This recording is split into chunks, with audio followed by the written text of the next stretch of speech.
Nos encontramos ante un pacto ciertamente oscuro.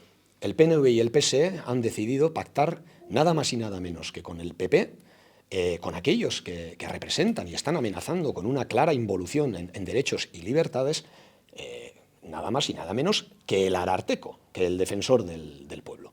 En estos momentos compartimos la estupefacción y la incredulidad que tiene que estar sintiendo la mayor parte de esta sociedad, que se pregunta, repito, ¿cómo es posible que PNV y PSE hayan decidido pactar el Ararteko, nada más y nada menos que el defensor del pueblo, con aquellos que están amenazando con laminarse nuestro autogobierno, nuestras instituciones y nuestra identidad nacional?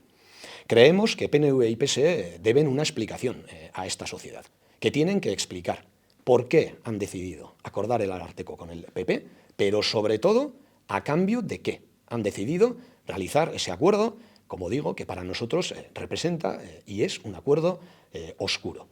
Porque hay que decirlo alto y claro, había alternativas. EH Bildu ha puesto hasta 5 candidatos posibles encima de la mesa. 2 de ellos, por cierto, mujeres.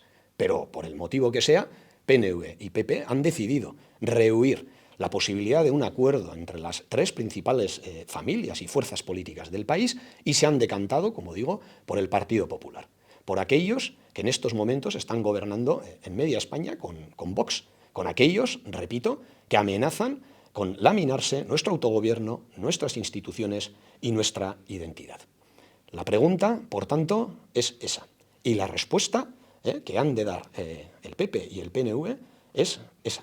Tienen que responder claramente por qué han decidido hacer este acuerdo con el Partido Popular, pero sobre todo, a cambio de qué han decidido hacer este acuerdo con el Partido Popular.